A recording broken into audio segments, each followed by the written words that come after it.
Welcome everyone to the Omen Path podcast. We've got a couple of special guests here with us today. We've got Revelo and Manatithe, also known as Chris and Aimee from WarRoom EDH. Welcome. Hello, thank you for having us on. Guys. Thank you for having us on. Good to be here.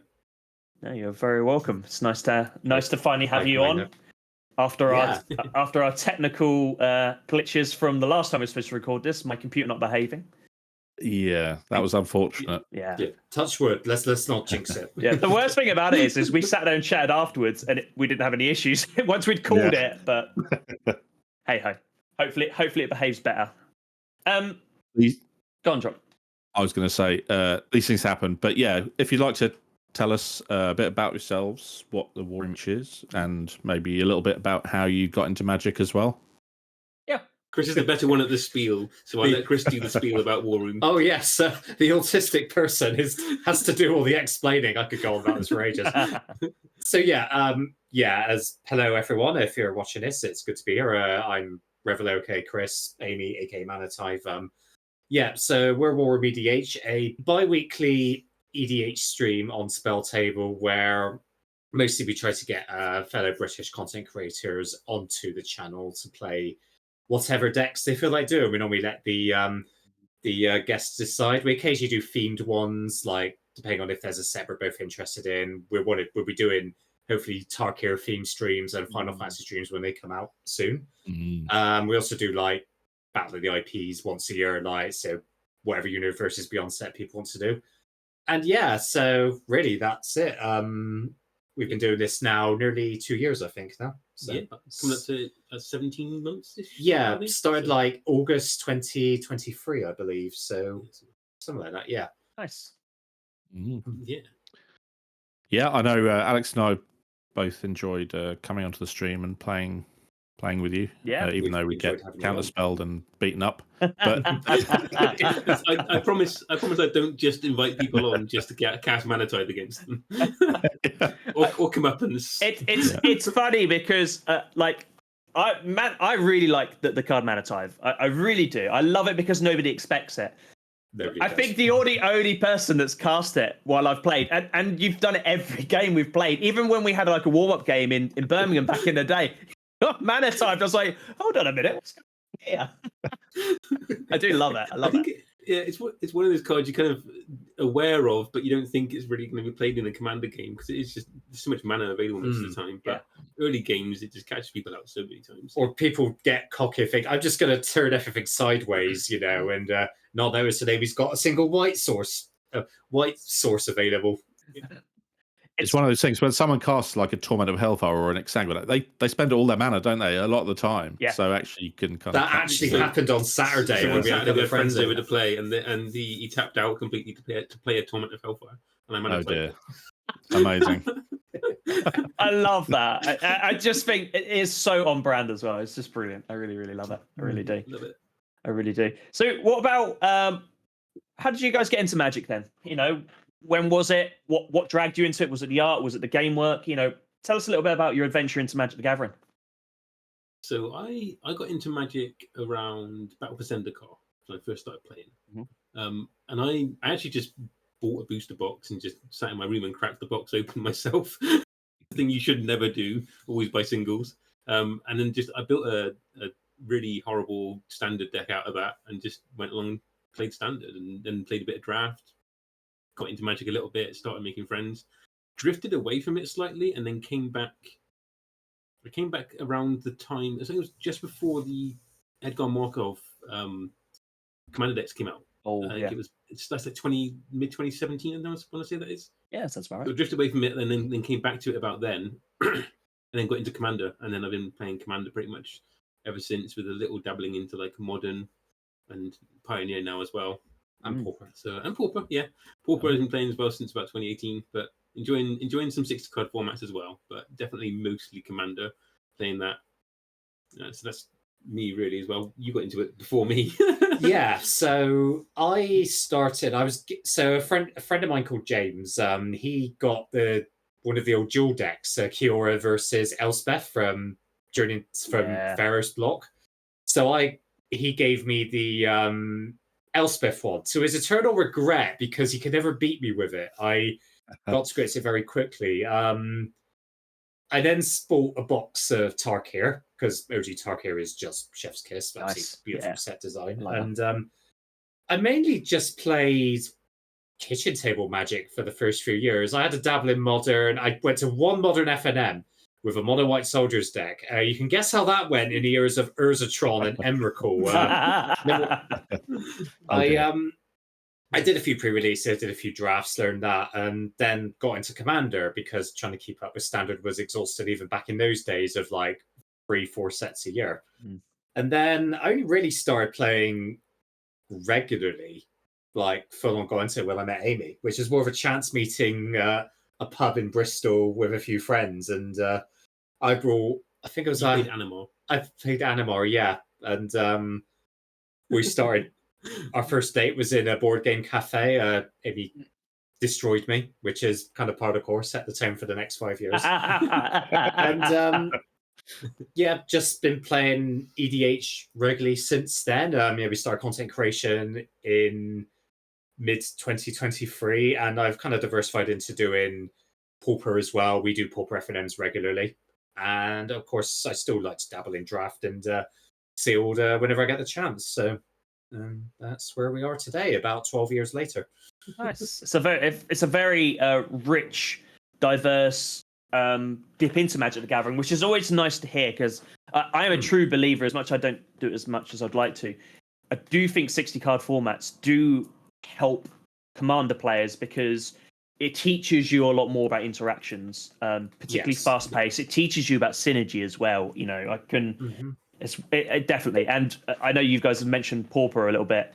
I love Pauper. I think it's a really good format. I think it's very friendly to new players as much as anything else, price wise. Accessible. It's very good fun. I remember saying this to Emma Partlow once because I sort of said, I hope you don't take offense to this, but I always feel like playing Pauper is like watching old Pro Tour footage because of the speed and the power level. And you know, she very agreed with it. So said, well, yeah, it kind of is to a certain degree, but it's always felt like that to me. And I love watching some of that old Pro Tour stuff. But it's a very I like how accessible and easy it is to get into as a format because obviously the decks are all probably the most expensive deck you could find, and in a meta, like maybe you go on to MTG Goldfish, the meta decks, you could probably find one for like 150 at most. At very most. At very most, yeah. The rest of them will come down from that to being like 50 quid each most of the time for a deck, and it's to me it's so easy to get into, and it's so diverse as well. We actually had Pauper FNM last Friday. Our LGS puts them on every now and again, and got to go to that. And one guy turned up with 15 Pauper decks just to lend out to everybody. It's just because he has so many sitting in his bag. Just we have out, and he said that at his own game store, he just brings them all along and keeps the games going. So. We've got a guy in our LGS that done something very similar. Basically, he brought a job lot, I don't know, a while back. I can't remember how much he paid. I want to say it's around £100, maybe just over. But he had like 8, 6, 7, 8, 9, 10 Pauper decks. Literally, it was a job lot.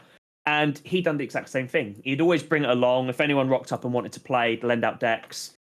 And I think it's great because it got more people playing it and it got a bit popular for a while. But it's a great format, it really is.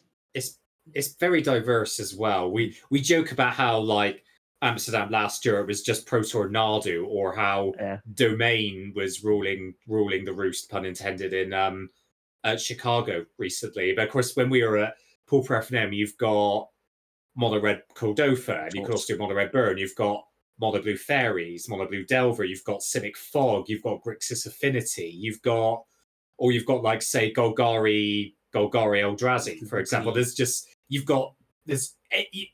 never going to face the same deck twice like a typical FNM, you know, so, and it also means it's impossible to account for every scenario. So like you're always going to have a bad matchup, you know. Yeah. You know, it keeps you on your toes. Are you guys planning on doing any of the Pauper at the next Birmingham event for Action now? Thinking about it, I'm not sure whether I'm going for both days yet or not. Okay. So I'm not sure what events I'm going to be signed up to for it yet.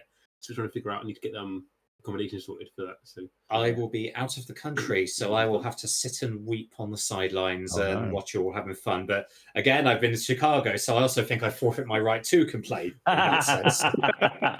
So I fly back I'm in Cyprus for 2 weeks with the folks. Literally fly back the day after the Gathering Command Fest. So the timing could have been worse. If it'd been another week ahead, I would have been able to make it. So how dare they? How dare they not run this by you? How could they time that so badly? Talking of Chicago, obviously, Chris, you were very lucky enough to. What was the name of you applied for something and got? Just talk us through that a little bit, and then because I think it's really interesting to hear about that process as well.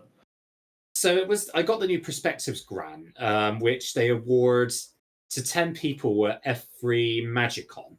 Okay. So you fill out a form, like say a bit about yourself, what you play, how long you've been playing, like because it's there to help promote like not only up and coming people, but also like it's there for like diversity. So diversity's sake. So like so people from different countries, LGBT, neurodiversity, any like basically it's so rewarding people like who can provide different perspectives and different backgrounds. So I did a try applying for Amsterdam, but didn't get it. So disheartening as it was, I picked myself up and tried again because at that point we'd recorded content in Amsterdam. I was able to show off.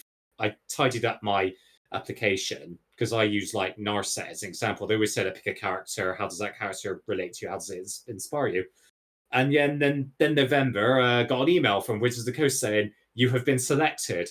My emotions went through, oh, yippee, I got it. I get to go to America too. Oh, no, I have to go to America. Because I'd never been to America before. Like, I was meant to go in 2020 with a friend to New York. And then, of course, the pandemic hit. I had to cancel that. So, yeah, I ran the gauntlet of emotions from in the first 5 minutes of hearing I got it.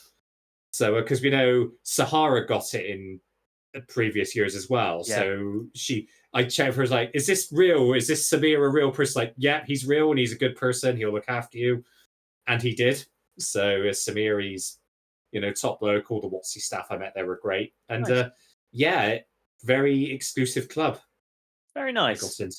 I think it's nice that they offer that out to people because not everyone, not everyone's lucky enough to either financially or unsupported attend these MagicCons, particularly for us as Europeans going to the States. It's a big jump, isn't it? Yeah, because they give you a $2,000 stipend, which basically for me was enough to cover hotels and the airplane plus a little bit for merch. So yeah, if I hadn't got that, I wouldn't have been able to go to it. Yeah. It would have been completely out of the question. So yeah, it's a really good incentive to like help you, and it lets you like do something you've never done before. Like I've been to Amsterdam before prior to MagicCon 2024, so I'd never been that far away from home for such a long period of time. So in terms of the event, then talk to us about it. Then give us the inside scoop. What you enjoyed about it. What whether there was. Whether you found there was any negativities or what was the things you enjoyed about it the most? What were the people like? Like, I've been to, a North American MagicCon, but, tell me about Chicago because I'm really looking forward to hearing about it from you. So I'm just going to do a shameless plug here that we do have because Chris did record a bunch of content whilst he was there. And I'm currently editing through a bunch of that. And I'm not a very good editor, so it's a very bad job, but I'll do my best. Trying to put this together into a vlog. So we're going to have a few videos come out of amazing. Travels whilst he was over there. And we also have the VOD from the stream he did just after coming back, where he talked about everything that happened and the merch he got and the different things. So we'll have those 4 videos go up on the YouTube channel at some point soon. Excellent. Okay. Yeah. so let us know. We'll tweet it out. Yeah, 100%. Hopefully it'll be coherent. Luckily, of course, I didn't shoot things out of order, so it should be pretty easy to stitch it together. But fingers crossed. So yeah, how do I describe it? Like, I mean, for example, it's America. They do things a lot bigger over there. Yeah. Like wherever it makes like things here seem a little quaint by comparison, just like how the scale of things. So I won't pretend it wasn't intimidating. Like it's like getting there. Sorry to interrupt you here, Chris, but I'll be honest with you. I was exactly the same with Vegas. Now, you know, Amsterdam was big, was absolutely massive, Yes. but I obviously can't compare it with Chicago, but Vegas was bigger, but in a really different, weirdly. So I spent my first day, or I wanted to spend my first day recording. I couldn't do it because it was so overwhelming. I was like, I'm going to have to take a day to absorb this. So I completely understand exactly what you mean by that, because it is so much bigger and so much bolder. But sorry, go on, carry on. No, it's fine. You're right. I got there on the Wednesday, so I had a bit of time to absorb things. Because it only really started to sink in probably when I got to my hotel room on that Wednesday evening. Yeah. The nerves were definitely there. So where do I even begin? Like, it took a while to get used to how they do their money over there. Like, and I touched on this in the vlog that the price you see on the shelves is not the price you pay. They don't, unlike us, where we include the VAT and the sales tax. They don't do that, so it catches you out, especially when I had to pay when I got the hotel bill. Oh yeah, tourism tax. Love it. Yeah, like, and the Cormick Centre where they held the venue, it feels bigger than Amsterdam. Wow. It was harder to navigate though. Like, the benefits of Amsterdam was it was basically 3 big halls, all one next to each other. It wasn't too hard to get the lay of the land. Chicago, not so much. Like, you had basically everything in one big hall, and then like a few side halls, and you also have things on different levels. Yeah. But luckily, of course, the Chat Magic guys were out there too, and they were very helpful. It was they went out their way to make sure that I had some company, which is nice given they had their own issues with their baggage going missing. Oof, yeah. So luckily they were able to get equipment to film stuff. But yeah, they went out their way to keep an eye on me, even with everything going on. And of course, Imara, aka Goddess of Mother, she basically had to eye me the whole 4 days I was there. So I have to give special shout outs to the 3 of them in particular for keeping an eye on me. And then like the WotC staff were great. Samir, our main constantary, he was wonderful. Then you had like Megan was good as well. We had like, obviously there were others there too, like Melissa Del Toro. She was quite friendly. Mark Rosewater was there, and he's just as enthusiastic in real life as he is on the camera. Like he is. You can tell how much he loves the game. And in fact, my impression was like the WotC staff, they all really do love the game. Like they're happy to be there. They're happy to talk to you, and that was typical of the whole con experience. Everyone was really friendly. Everyone was like really welcoming. I probably spent more time talking to people and looking for people I'd only ever spoke to behind a computer screen than actually playing Magic. The first time I got to play a Commander game at the con was on the Sunday morning, which says a lot about how busy things were. We know that, don't we, Dom? Yeah. Yeah. The classic con experience. Yeah. It took, but you never get round to it. It was hard to find my way. It was hard to find my way around. I admit, one of the downsides was things weren't as well signposted. It was a bit of a job figuring out where to go. But so most of the time I was spent either in the main hall or up in the Black Lotus Lounge where it was quieter, which gave me a bit of time to unwind. But that's a minor nitpick. Like, everyone was friendly. Right. What's that? Sorry? Did they have an app you could download with a map and stuff like Amsterdam? Yeah, the MagicCon app.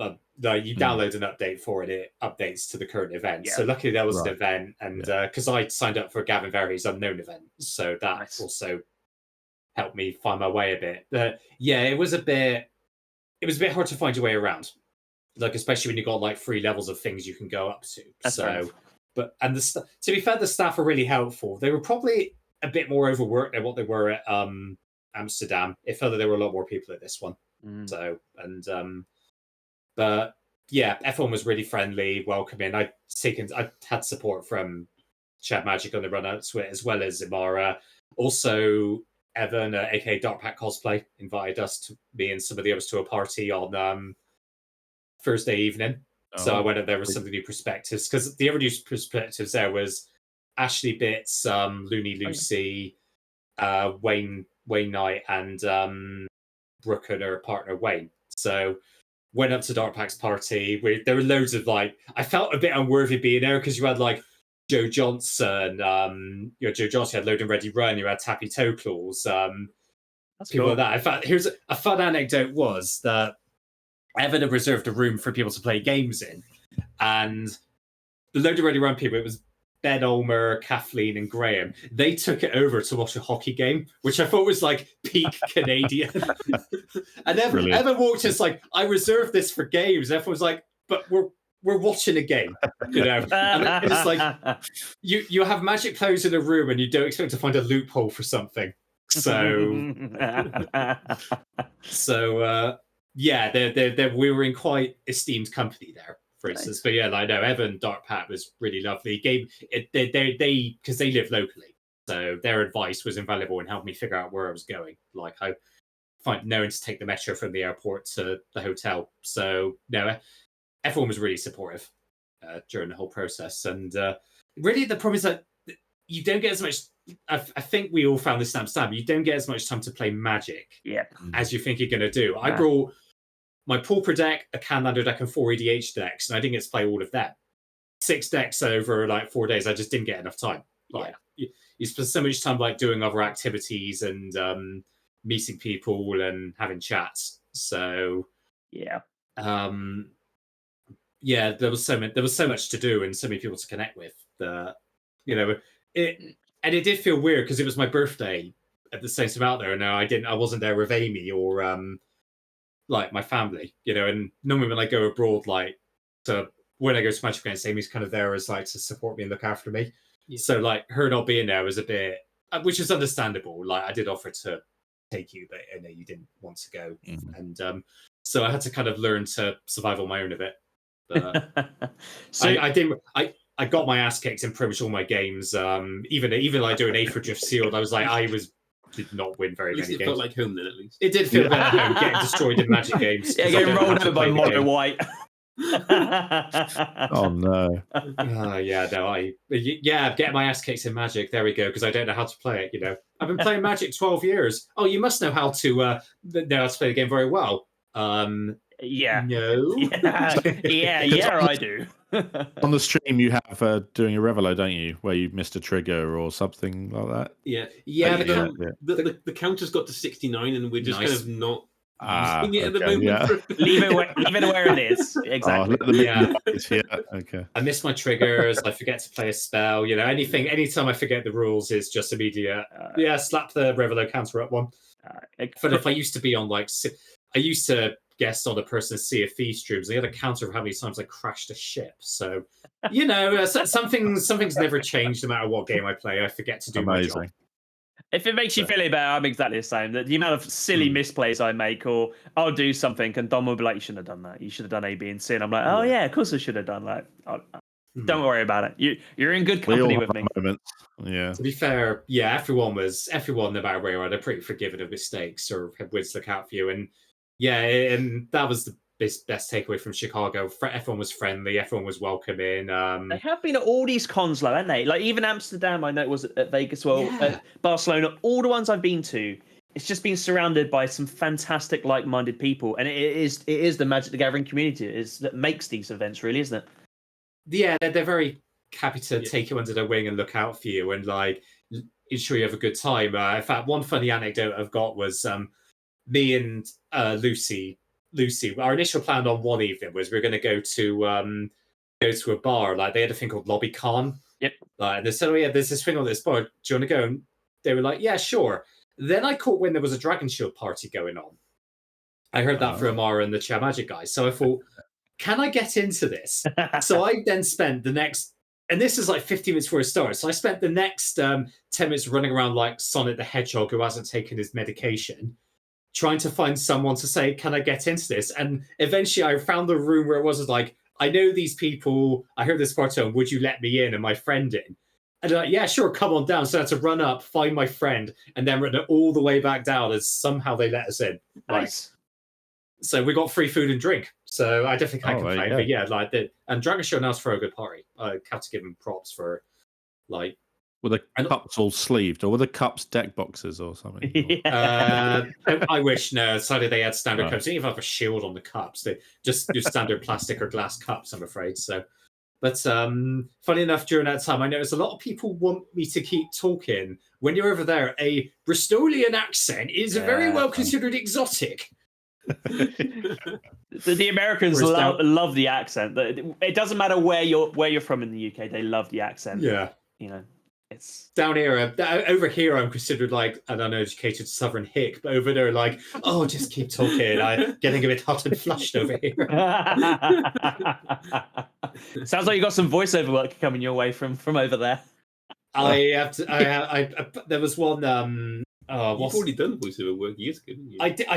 So funny enough, I did voiceover work for a Lord of the Rings mod where I had to play the dwarves. So I feel awfully fitting. But funny enough, who is it? I just got to jump on my phone and find the name of it. But yeah, someone called Magic Highness said, "Oh, I might get in touch with you. I know a lot of people would love to hear you do voiceover work. So nice. I might be coming to a TikTok near you at some point." Look forward to it. So, if there was one thing about the event itself, or one thing you saw at the event, what would be that one thing that you were like, yeah, this made MagicCon Chicago for me? What would that one thing have been? Oh, that is a very good question. It's really hard to pin down. Being away from me for a bit, probably. Get a break. I'm sure you were relieved as much as I was. Yeah, I was literally about to say that. I mean, Amy does some of my bad jokes, and I don't have to worry about making her cups of tea and feeding her to keep her happy. So, my biggest takeaway that I feel I could talk about, the Unknown event was a lot of fun. Gavin does a great one. They look after you in the Black Lotus Lounge, like Unknown Plane Chase, Aether Drift Sealed, which is quite fun and very removal heavy, from my experience of it. I made a Vehicleist Jund deck, Jund them out. I took that advice to heart. I could talk about that or, that, but I feel like it has to be the sense of community. Like, everyone's there for the same thing. Yeah. Everybody was happy. There wasn't like, I didn't hear like a bad word said the whole con. It just felt like we're all there to have a good time. We're all there to play Magic in whatever form we choose, whether it be like watching the Pro Tour. I was rooting for the Golgari Graveyard guy. I wish he hadn't got knocked out in the quarterfinals. He was unlucky. It was cool deck. But honestly, it was a sense of community. I felt looked after. I didn't feel alone the whole time I was there. And I'd love to go back if it's safe to do so and if it's affordable. Yeah. So Chicago was a very welcoming city, and I can't say any. I haven't got a bad word to say about it, to be fair. So awesome. I loved that. I loved every moment of it. It felt very validating, and empowering to be there as well. Just some small content creator with social awkwardness from the deepest, darkest depths of Bristol is in the big city talking with some of the biggest names of Magic the Gathering. So I'm really looking forward to seeing the content you produce. Me too, 100%. I'm really, really looking forward to it. It'd be really nice to. I've always thought actually that you guys should do some sort of content like that. I thought it'd be really interesting. So I'm really looking forward to seeing it. Yeah, we did like some videos from some Command Fests and some, the one from the previous Command Fest. We never managed to get that video completed in the end. Which wasn't quite as usable as we wanted it to be. Yes. But from Amsterdam, we did get the similar thing, which is like the guest commander, and we were planning on filming more content at Amsterdam to blog that as well. But it was just so busy the whole time, we just never got a chance to do that, and we had to make the decision to make one of the two videos. So we decided to go with the guest commander thing. Yeah. Then when Chris got the new Perspectives grant, it was like, well, you're going on your own. Just film as much stuff as you want, and we can make a vlog out of it. We can do some stuff with it. So he just filmed loads. So he was filming it and then uploading it into the cloud onto our shared Ah, cloud. nice. And I was downloading it to then have it to free up the space again. So I think we got about 20 something gigabytes of We've got a footage lot of footage to go through. that we've got to sort through. So it's quite a bit of stuff there to use. I think we're gonna split it over maybe 4 or 5 videos, but we're looking at maybe 2.5 hours worth of footage to organize. Yeah. It's funny because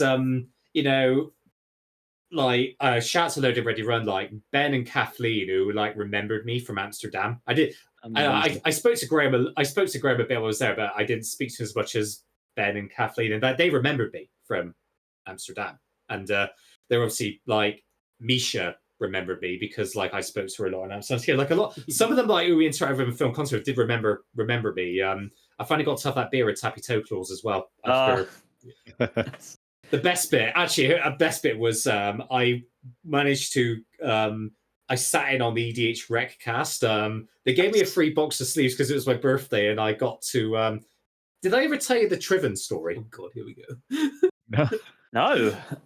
Right. I told this to the EDH Rec cast, so I don't know if it will appear on if they record it, but so they were asking for like silly stories, weren't they? Yeah. It was this, yeah. So you were like, yeah, I know one. So this is what I told the EDH Rec cast. So this is a true story. So we have a friend called Triven who we stay with in Birmingham whenever Action go there. Now, lovely bloke, very friendly, do anything for anyone. He just doesn't play Magic as much as us, so he's not as up to speed on the rules.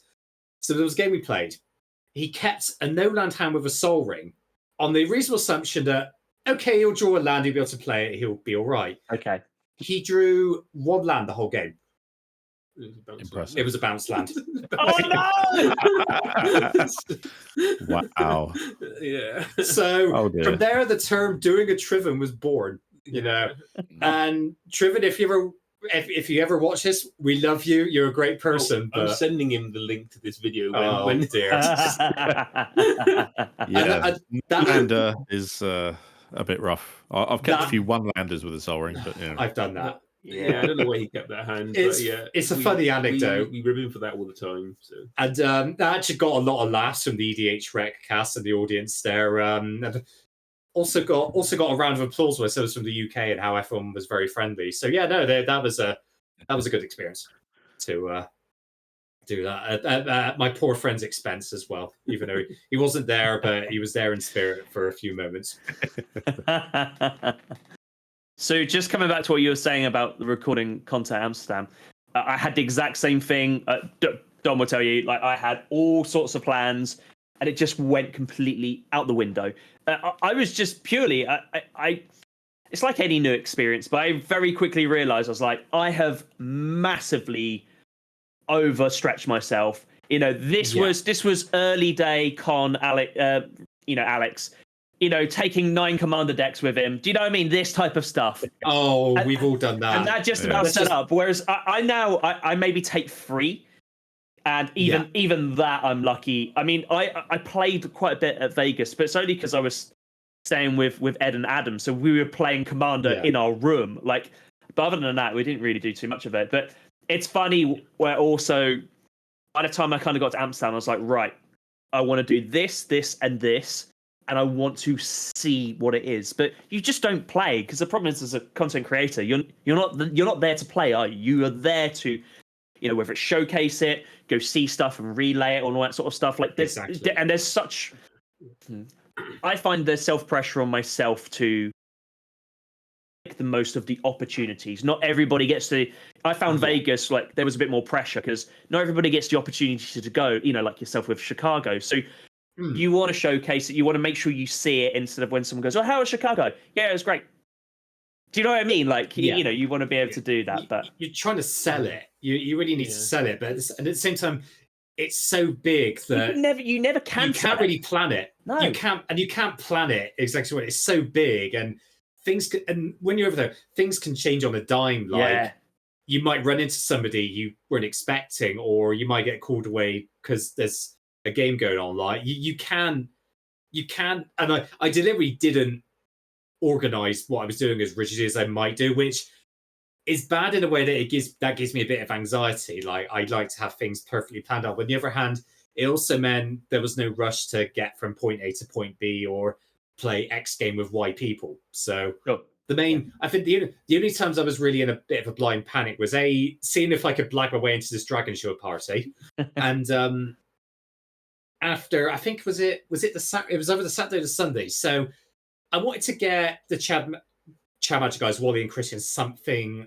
to show my appreciation for how much it helped me, especially when they had other things on their mind to go on. So I I eventually figured we hit on the idea of getting them some artist proofs. So I got free. Initially, the idea was maybe getting some WarRoom artist proofs. I did get one. I gave that to Aimee. So I got 3 artifacts artist proofs. All cost the same.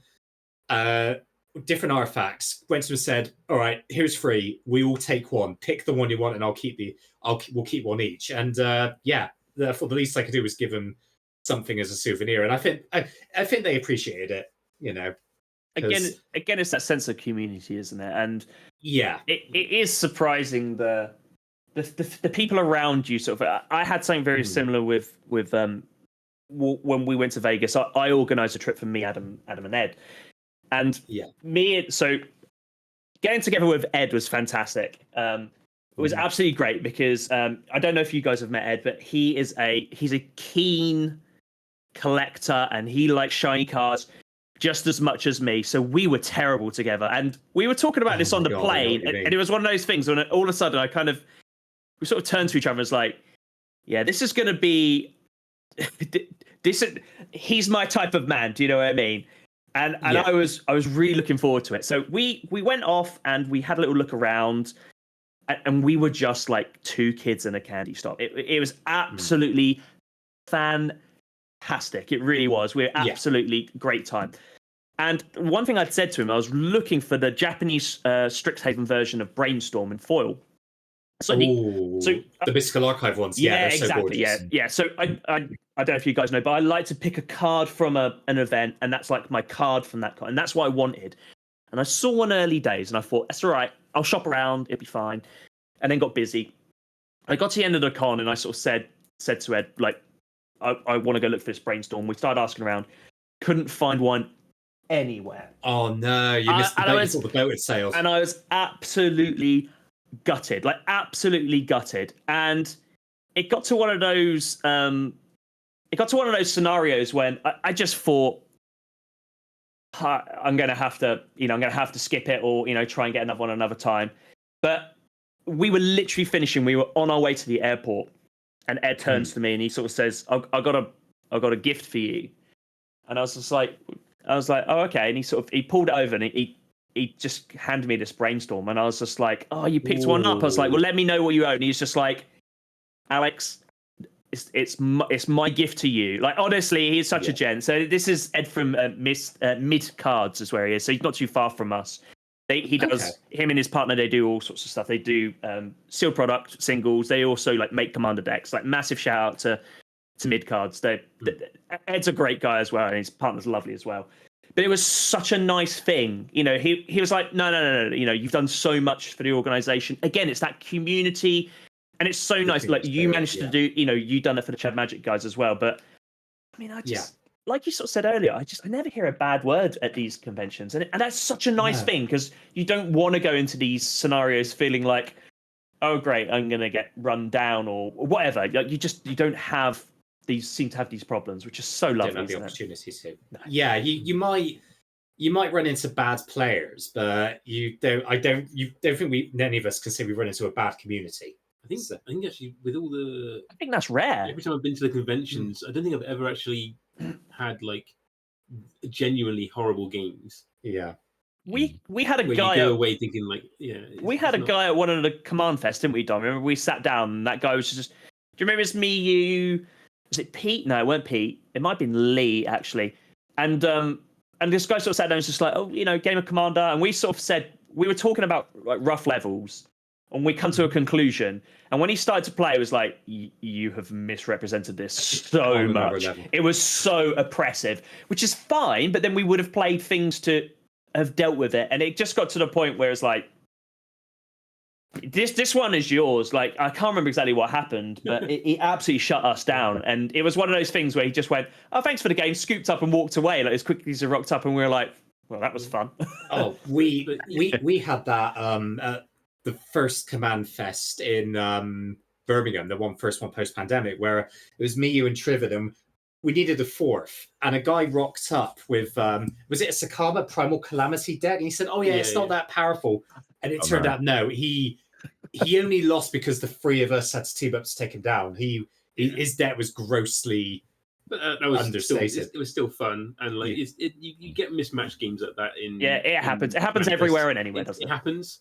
I think most of the time it's not down to malice, which is the main thing. It's not down to someone sitting down and thinking I'm gonna like take this game, because there's no stakes in that. It's just a genuine mismatch of things, and like there's no intention, I think, most of the time behind that. This is even going back to, like, because I used to go to the GPs like pre-pandemic as well all the time, and even there, like, you didn't really get many really genuinely bad games. You're playing on the tables in the lunch hall outside the actual convention because there's no space inside it, and just having to laugh at people, and people are just wanting to play Magic all the time once you're there. So there was one chap that one of the Black Lotus events was like unknown plane chase. So it was like it's similar, like mechanic unique plane chase cards which are relevant to the event. They're quite fun. They wouldn't be legal in other things, but so it was me and Looney Lucy. We had two randoms join us to make up a pod of 4. And the first guy, pretty good, knew what he was doing. The second guy, and I feel so sorry for him, he had been out of the game for decades, and he rocked up with a commander deck that he didn't know how to play it. And it was the Eldrazi Precon from On Horizons 3, which is not newbie friendly. The poor guy just looked so out of his depth, like running it. I felt sorry for him, but also like some like, take your turn. This is so excruciating watching you figure your deck out. So just try not to. But there's that whole thing of like, I guess new people shouldn't get those kind of decks, and they wouldn't be able to judge what that deck's actually capable of and what it's doing. Especially an Eldrazi deck. They're not clued on to be able to play it as effectively as well. So it's like it's all these kind of things that makes it awkward game, doesn't it? It's difficult because, you know, as a generalization, we push precons towards new players, particularly when they want to play Commander, because it is a get out of it. But you're dead right. You know, they're like so. I know it's a slightly different level, but the black Warhammer 40k deck, the black artifacts decks, Necrons, like I love it, but I cannot get my head around how to play it, and it's partly because I don't play it enough. I've played it a couple of times, but it is very out of my comfort zone in terms of play style. But hence why I wanted to pick it up. But you know, I sort of sit there and I think, blue or white in it. What's that? Sorry. Is that just because it's got no blue or white? That's exactly what it is. That's exactly what it is. Exactly right. So if we handed you a mono black deck, would you not know what to do with it? I have the Necrons deck. It's just over there. Yeah, and how many times have you won with it? I don't think I've actually won with it. There you go. I've lost many times by having the enchantment, which would milled you out. But the mono white player does know how to play non-mono white decks. There's a shocker. At the core of it, it's a combo deck, isn't it? And you sit there and you think, imagine handing that to a very new player. And you're like that's kind of the point I'm trying to make there, which is it's pretty crazy. But just one last thing before we sort of move away from Chicago. But Chris, did you see how much of the bracket system did you see? Because I'm really interested. Obviously, Chicago was supposed to be, you know, initially they were talking about Vegas was supposed to be their initial punt into this. Obviously, it got delayed. Fine, they put the bracket system into place. But how much of it did you see, and what were your experiences with it? So I didn't get a chance to play it myself, but I was privy to some of it. As a slight, so I just Aimee doesn't have to play non-mono white deck because I don't know how to play any white decks. So there we are. I hold my hand up. So, you know, we talk about how people underestimate the decks. I think now it's going to be category 3 is going to be the new power level 7. That's my hot take from Godis. But anyway, subject at hand. So I didn't get to play it much myself, but then again, most of my commander games are limited to LobbyCon in my hotel room. But the impression I got was people seem keen to give it a go. It's going to take a bit of getting used to, though, because of how such a departure it is from the old Rule Zero discussions we used to have. Because this is now a bit more formal, whereas before it's more like at a pod's discretion. So what they did, so they had dedicated testing, if it's like a beta testing area or beta testing pods, so you could give it a run through, which I think is a smart move. Yeah, that's good. That's It shows interesting, that they're not just dumping it on people with no expectations. It's going to be a gradual rollout as they iron out the kinks. So what I could see, because when I initially heard of the brackets, my initial thought was it's going to take a while for people to get used to. Yeah. And people may not get used to it, but it's going to be easier to adapt than people think. What I saw people playing it wasn't as intimidating and difficult as maybe I first feared. Okay. And that the game's like, okay, you might need to. It's going to be a new way of thinking, and people are going to need to adapt to it. But yeah, but the games I saw briefly, it looked like they were like fairly balanced. Interactions were positive. Some confusion over what might constitute a category 3 to a category 4 or category 2 deck, for example. But overall, it seemed positive and encouraging, and it looks like Wizards and the Rules Committee are taking feedback very seriously on this. So good. That is good. Whatever trepidation people may have had with the new rules group and the big upheavals we've had, it's in safe hands. You know, Gavin's running the show, and if Gavin's running the show, you know it's going to be looked after and taken care of. So yeah, I think more testing required, just to ensure that confusion and mismatches get to minimum. But overall, people seem to take to it quite well. It should lead to more balanced games in future, and much more positive experiences. Everyone's decks will get a chance to shine. And are you going full on serious and spiky, or do you just want to play a meme deck and just see some cool stuff interactive? So very much in the old vein of the whole, was it Spike, Timmy's, and what was the one? Johnny's, yeah. Like the old nicknames they used to have for decks gone by. They should rename the tiers to some of those. Yeah. So would Vorthos be tier 1? Vorthos would probably be tier 1, I guess. Yeah. Vorthos Timmy would be like tier 2. Don't come at me, Vorthos tier players. I love you, really. Tier 3. And then Spikes would have to be tier 5 to win the CDH. I think it has to be at that point. What would the other ones be? I don't know. That's a bit awkward trying to think of which ones it'll be, but yeah. There's bound to be nicknames coming out from it. See, weirdly, I'd put Spikes as 4 because there's that little edge that it's that like try hard, like they really. Whereas, and this is just not me defending CDH because I love CDH, but I feel like it. I've never had any issues with CDH because you sit down, you all know what you're there to go do, and there's always been nothing but good games. Whereas, to me, that idea of spikiness is someone that's almost like win at all costs, no matter what. Yeah, exactly. But anything goes at that point, including like a bit of a twisting of information to get that little, that little bit more, that little edge over someone sort of thing. Which I don't know.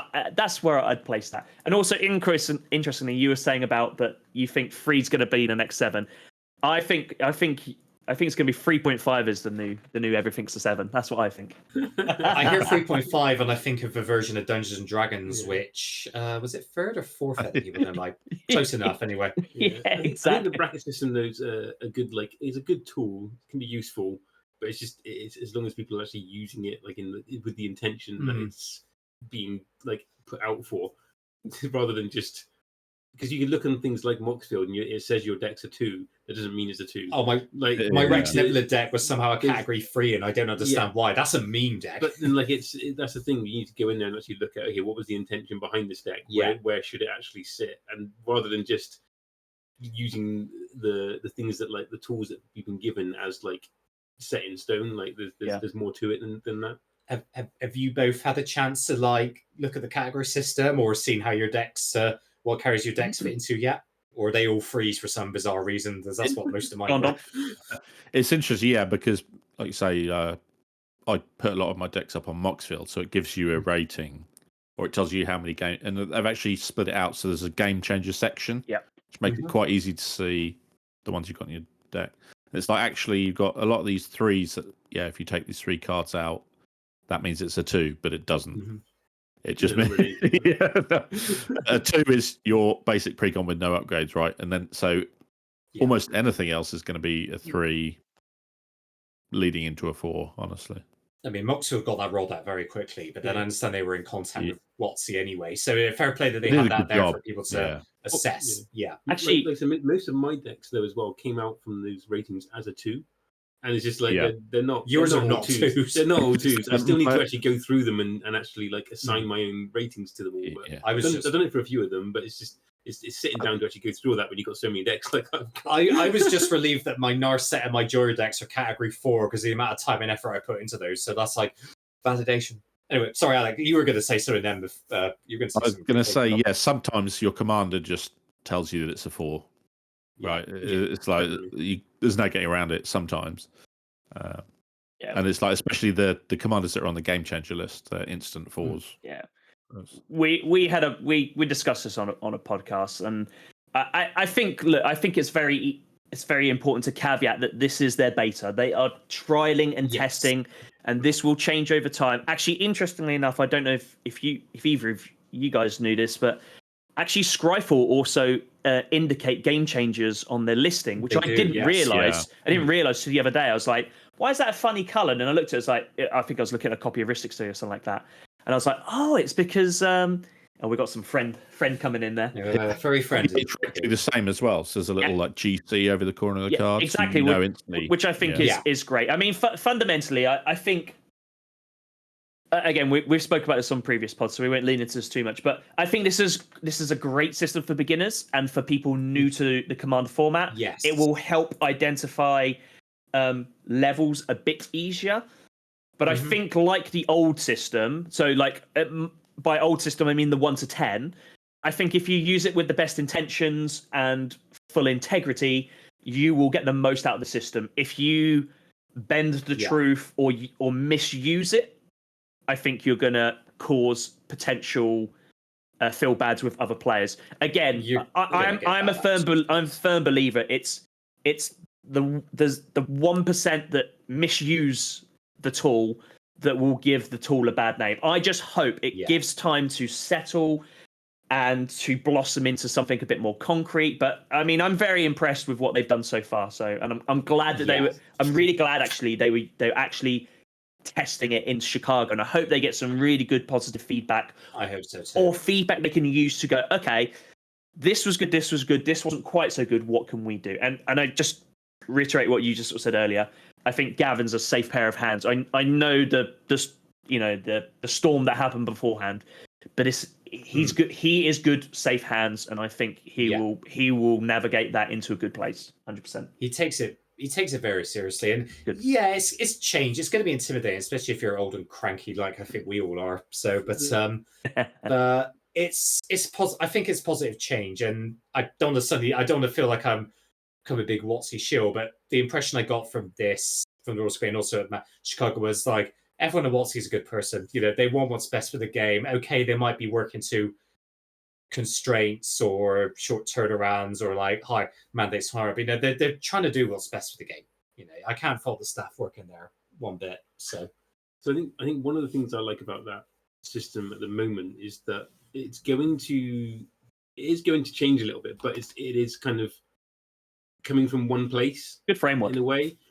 So it's coming from that commander. Is it kind of format panel? I think they're called now.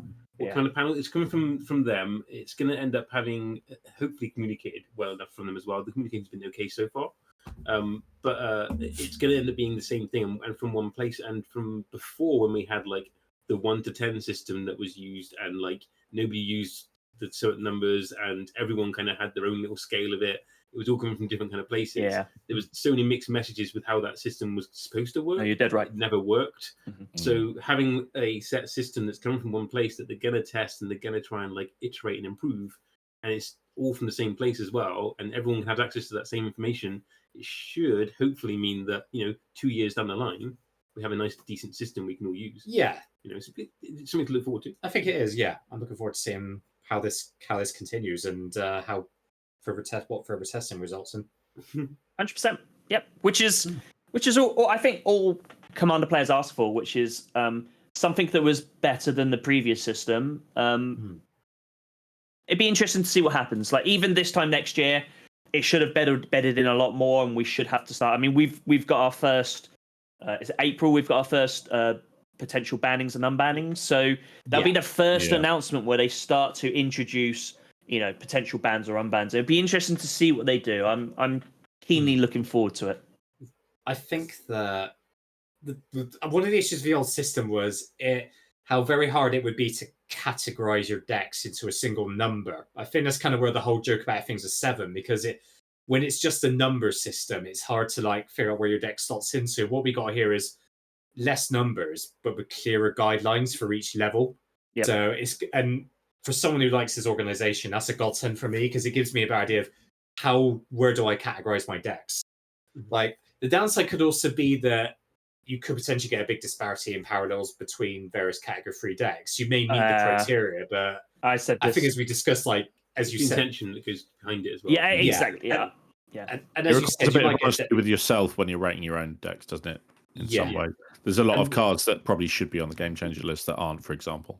Yeah, which is one negative aspect of it at the moment, is that you have the whole thing of a new player coming in might be able to look at that list and go, oh, I've got a precon, I fit in here, but how long does it take for you playing the game to realize what a 3 actually looks like and what a 4 actually looks like, regardless of the game changes and tutors and things like that? It's going to take a while for people to actually get the hang of that kind of system as well. Because you're going to have good games, you're going to see how that goes after the iteration. I think just lean into your point, what you're saying there is there's a big difference between playing a strong deck and playing a synergistic deck, because actually I think you can have a synergistic deck that has none of the game changes on would probably be more powerful over a course of 100 games than potentially maybe not so much a synergistic deck but with game changers in. Do you know what I mean?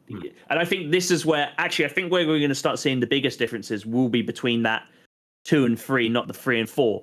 Although the 3 and 4, I think the void is going to be massive. But I think where a lot of people are going to get unstuck will be, but this is a pre-con deck compared to a pre-con that I've put a Ristic Study in, a Smothering Tithe, and maybe just leave it at that. Just those 2 cards, that makes it very, very differently. But you take those 2 cards out and you really work on the synergy, you've got a very different deck there. But again, this is their early stages. They can't do everything in one shout, particularly in the timescale. We'll see what happens moving forward. I've got some positive views on it. I think there's going to be some teething issues. I think there is going to be people that misuse it, whether that's to try and tarnish it or for their own good. I hope we don't see much of that. I haven't seen much of it in the past. You play one game with them and then you don't play with them again. So or they rock up and they say, "Yeah, this is my 3," and you go, "No, I don't think so. I'm going to play my 4 because I know what this is." Do you know what I mean? Yeah. But I know. I think Dom said this in the past. At the end of the day, when you sit down to a pod and you go, "Okay, what are we going to play?" You're going to put your hand in your bag. You're going to pull out a deck and you're going to say, "I'm going to play this," and everyone works around it. So, the bracket system, I think, works in certain scenarios. We jokingly were talking about this our LGS last week on a Wednesday. We will never use the bracket system because we are a pod of people that always play together. We know the levels we all play at. We've all played long enough. So it won't affect us, whatever they do. But I think it's really interesting to have that framework in place and to build upon moving forward. I think it's all positive stuff at the end of the day. You trust your friends. So there is that whole thing of if you're just playing in the same pods, you don't really need to engage with the bracket system. Exactly. Yes, it's rule 0, right? Yeah. But there is also if you go to events, if you go to an LGS to play and you play with some random people, it's worth at least making sure you know what the bracket system is. That is the prime spot to use it. Fall on there. Yeah. Because even if you're going to play with any random people, if you're going to go to conventions at all, you're probably going to need to know where your decks are going to fit roughly. Yeah. Because otherwise, if you don't engage with it at all, because you're like, "Oh, I'm going to play my pod," and then you go to a convention, you don't know anything about it. But at least now they can turn an A4 bit of paper landscape, and they can print out what they basically sent out on their social media stuff, and you can go, and this is the basics. Now, you don't need to know the full ins and outs of it, but it gives people a very quick grasp. Because when you can sort of say, when someone's like, "Oh, yeah, it's full of tutors, but it's a 3," it's like, well, hold on. And you can almost refer to it. This actually states that blah, blah, blah, blah, blah. This isn't This isn't just, you know, a Wishclaw Talisman in there. You've got a Demonic Tutor, you've got a Vamp Tutor, you've got all the tutors. You know, this cannot be a free because of that. So at least there's something a bit more steady in place, like 100%. Yeah. 100%. Agreed. I've got one question. Got What do you think about the Game Changers list Dom, you go first of us. of cards? Oh, Here we go. Asking the real question. yeah. I think green and red got off extremely lightly. Very lightly. They did, yeah. Especially red. Yeah. Yeah. I mean, the thing is, it's like they've picked out these cards, and I think you can, from that, they said obviously the list is subject to change. But because they're using it so integrally to the brackets, actually, it needs a lot of work. Yeah. Are you really going to have a list of 200 cards? You know, I don't think they'll ever do that. You just got to think, okay, look at the cards that are on the list. What is this card trying to do? And obviously, you can probably say, okay, well, these cards are kind of similar. They're probably around the same. Maybe they cost 1 mana more. You know, do something slightly different, but you would say, okay, well, that's probably near enough a game changer, right? Just by looking at the cards on the list, you can kind of see what their intentions are. But yeah, the list it's missing a lot of stuff, and there's some stuff that's on there that maybe shouldn't be. I don't know. It's interesting that they will be using this as the kind of watch list for bannings. Yeah. As well.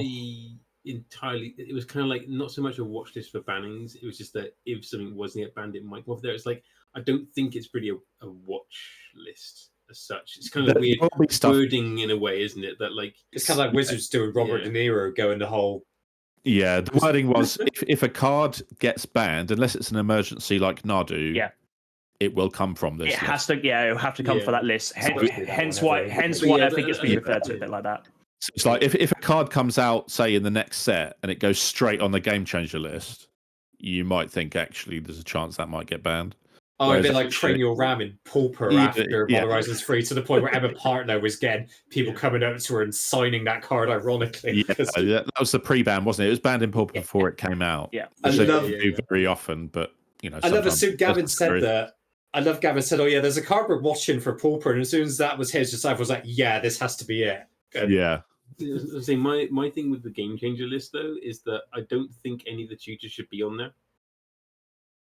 Oh, that's interesting because obviously EDH, right? It's a singleton format, but you've got 2 copies of a card in your deck. Would be the easiest way to say it. But the bracket 3 is only 3 tutors. Unbanned Paradox Engine.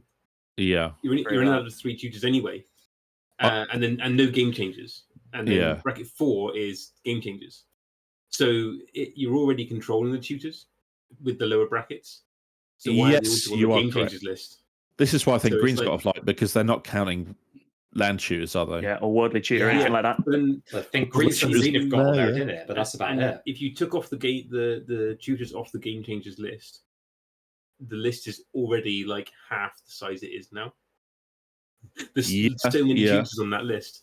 And you can put more things on that list, and it doesn't grow so big. I think that's a really fair point. This is my biggest worry. I know sort of Dom touched on, you've just touched on there. My biggest worry is we end up with a game changers list of 200 cards, and actually, I think that does nothing but just muddies the water.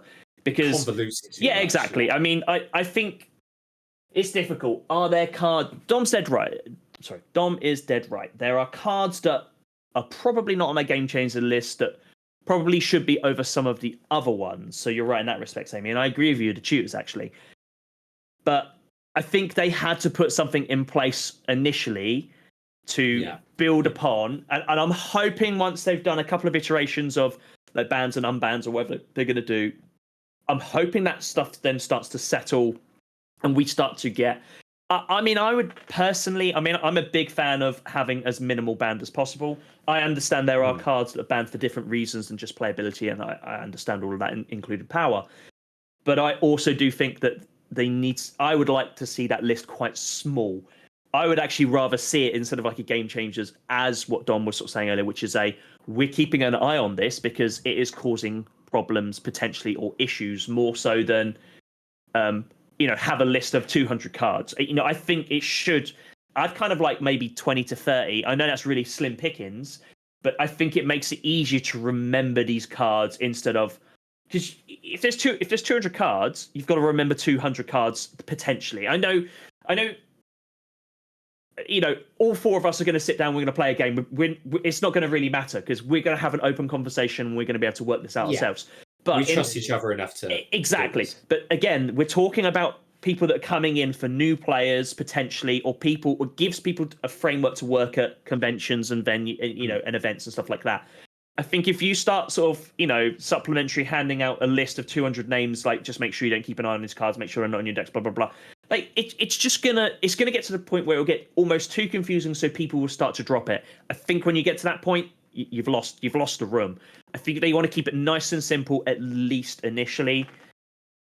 I think it will be far more successful at that moment in time, more so than anything else. I think you can just build your deck. It feels like the sorry, go on, Dom. I was just going to say, obviously, you can just ignore this game changer list and say my deck's a 4. Right? I mean, playing with power, dude. It feels a bit like that subplot in RoboCop 2, where they give him so many directives it becomes unable to function. You think that too many cards may bog things down. You always kind of think, should they have taken the Pioneer approach? Have a few cards banned or on the watch list initially, like the fetch lands were in Pioneer, and then gradually add more cards as they get more data to work with. But then again, Pioneer was a brand new format and a big 70 unknown, whereas with Commander, they kind of have a rough idea of what is powerful, what isn't. So you could argue for both. Yeah, so you've got to remember, Commander has been, even Wizards admit that has been thrusted into the limelight because of its popularity, more so than they wanted to build it into the behemoth it is now. So they're playing catch up, and I think this is just another sign of that catch up. It'd be interesting to see what happens. Like, I think the bracket system is interesting. It's got promise. I'm looking forward to it. I agree with you. I think it has got promise. Be interesting to see. I'm looking forward to, like I said, the first bans and unbans announcement. I think that will give an intent of what they want to do moving forward. It'll be a testing the water, and then let it settle and can all go from there. Yeah. So let's talk about some of the recent stuff. We'll just touch on some of the recent announcements.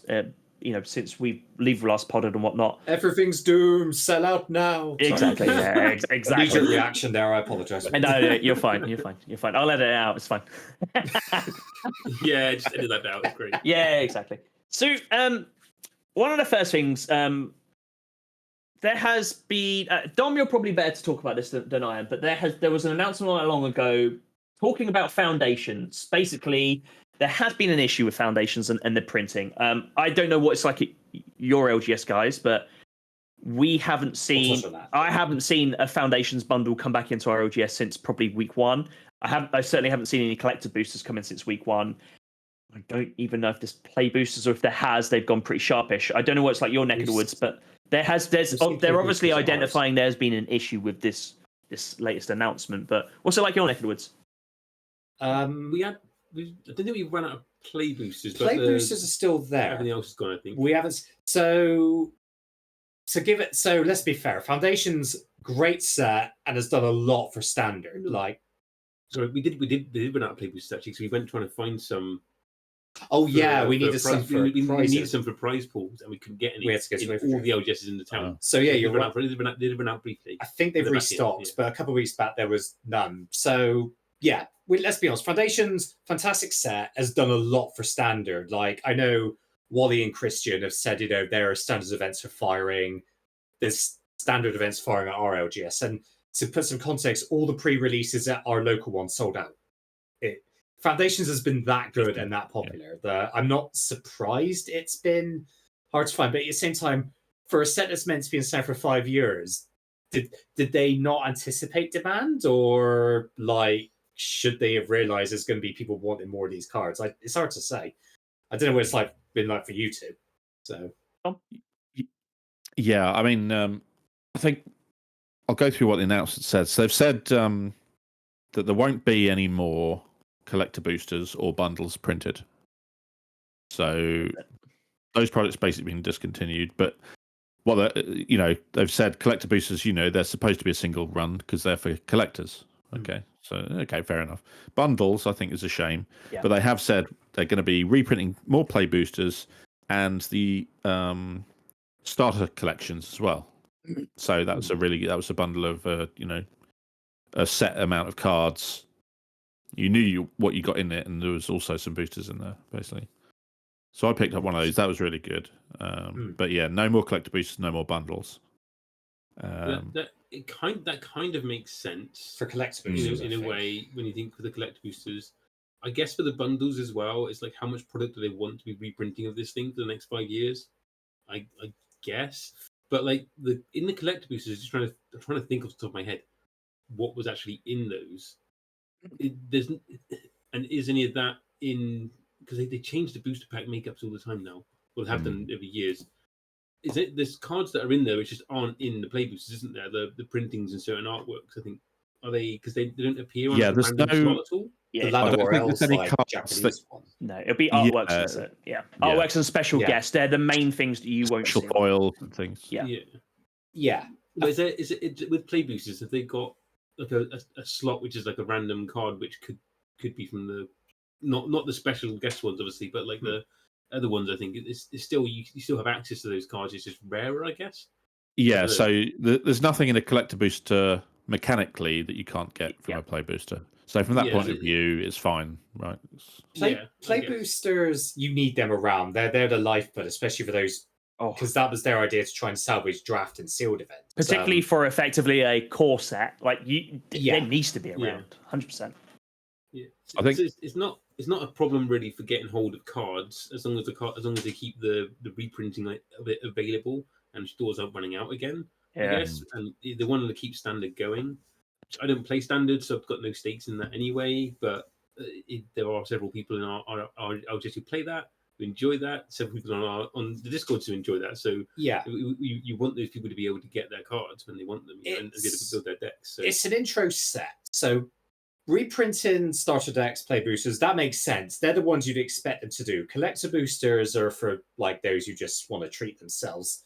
I feel like losing bundles is a mistake though, because I think everyone likes a bundle, especially those just. I think one of the first things I got was a Tarkir bundle. I think every new player would like a bundle. I think not reprinting those is probably a mistake. Like, because it gives you something to store your cards. It's also like a bunch of boosters and extra bits like lands. It's a good way to start your collection. Exactly. Taking that away is, I think, that's a loss. That's a big loss to. I guess the argument would be that every set comes with the bundle, so you could just get the latest bundle.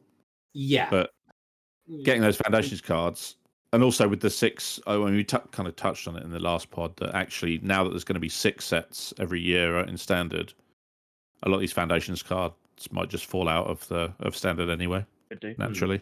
And there's, unlike I think people higher ups may think, we're not made of money. I know Magic is an expensive hobby, and maybe taking up Lego might save you money, but we're not made of the stuff. I don't know. It's cheaper now to be doing Warhammer instead. I don't know. I don't know about that.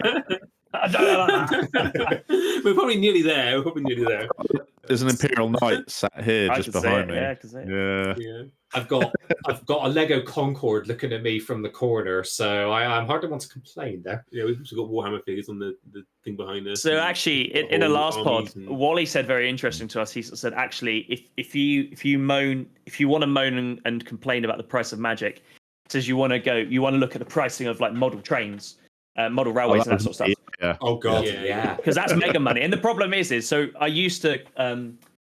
I had a railway when I was a kid, and it was big money then. I dread to think what it is now. If you wanted, the classic Flying Scotsman or something like that's going to be mega money now. But it's also not an excuse for what the pricing should be. 100%. Yeah. Especially now. I mean, when we talk about price, especially now we're hearing that Universes Beyond products will be sold at a premium price, which I think. One thing I post on Blue Sky about this, that for all the good work Foundations has done for Standard, I'm concerned that with 6 sets a year and half of them at higher pricing, it's gonna undo that work. You're gonna start pricing people out of Standard. Like, You expect things like modern, vintage, legacy to be like the pricier ones for more established players. You can't. I'm worried that you shouldn't be trying to price people out of standard. This is exactly was my point in the last pod, and there's a genuine concern that particularly if there being universes beyond and a premium priced, there's always going to be either less of it. I'm going to say just a blanket statement that potentially less would be opened, or effectively they're going to want power creeps cards to sell these new products. And if you get to a point where they're putting up the price of standard, I mean, I think that's going to be a real negative to the format, and they could end up pushing it back into the position it was not that long ago. My concern would be, and I said this in the last pod as well, when this decision was made, and whether this Final Fantasy set, it will be so powerful that, and it's going to sell out. Final Fantasy is going to sell out. Probably on par, if not more than Lord of the Rings, I reckon. So will it be just more powerful than the standard set? Our LGS owner is convinced it's going to be. Sorry, Amy. Our LGS owner has straight out said this is going to outsell Lords of the Rings. He is just like, it's going to. He put pre-orders up. They went just like that. He said it's going to be mental. Go on, Amy. So yes. I was really looking forward to the Final Fantasy set before the prices were revealed. I think this was when I got really not as looking forward to it. Yeah. I just didn't It's a shame. All I'm buying it is a real shame. The only thing I'm buying, I was planning on trying to buy and collect the whole set. I'm not doing that anymore. I'm not even going to try and buy the singles. It's going to be too expensive. And I'm just buying one of the commander decks, and that's it. That's the only thing I'm buying from the pre-ordered. Set. Yeah. So and that's just because of the prices. And I wanted to try and do, because what we did with Chris with Lord of the Rings, we bought a booster box and we opened that on stream and talked about the games and talked about the films for him. And the lore, we're thinking of doing the same thing for me with Final Fantasy, because I love Final Fantasy. Open up a booster box and talk about the games and talk about the lore, talk about things like that. But it's just too much. Yeah. Too much money to put into that, to not really get what I want out of it. What you need at the end of the day, will you? From a single booster box, that's the problem. No, because the set's going to be huge as well, is it? It's more cards than usual, I think. It's either going to be. I can't remember what they said about the size of it. It's. I mean, I don't know really, because you got commander decks and a full standard release, haven't you? So yeah.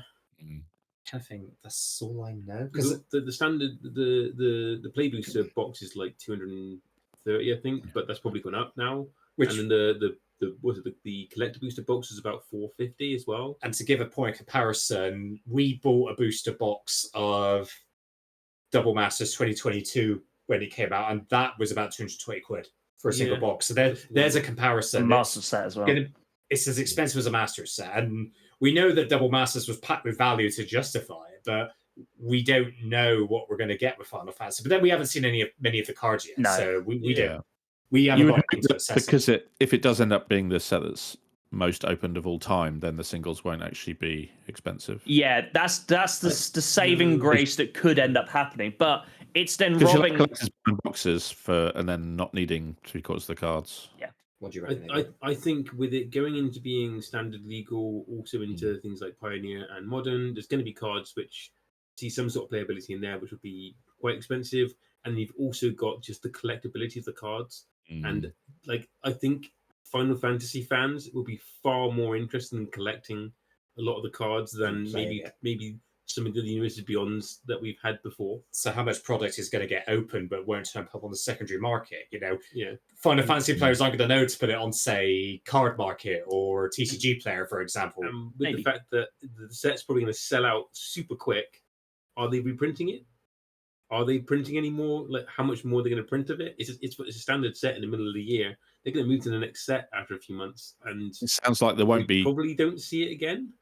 Yeah, you would hope it, because it's a standard. They'll reprint at least the play boosters, maybe not the collectors as per Foundations, but maybe we see it for a little bit. But I don't know with the Universe Beyond as well. They didn't really reprint much of it, did they? So doesn't that sound like every set we have now?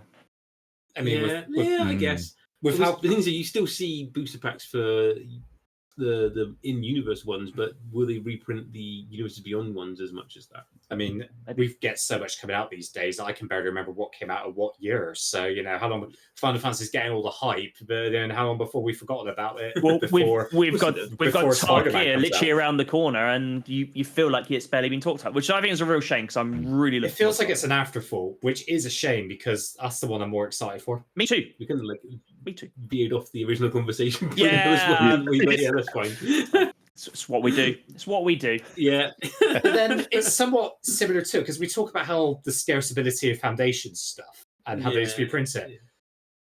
Because Foundations is so good and naturally so popular, we're probably wind up in the same style with Final Fantasy. It's going to sell out, not just amongst Magic players, but of course Final Fantasy fans who just want to collect it. We're probably going to be talking about this again in a few months' time when it comes out. Like, you can't find it anywhere for love nor money. I mean, it could be wrong. Maybe Wizards knows it's going to sell and they've printed enough to meet demand. It's hard to say, but it could just be, again, swings and roundabouts. We'll be in the same scenario in 3 months' time.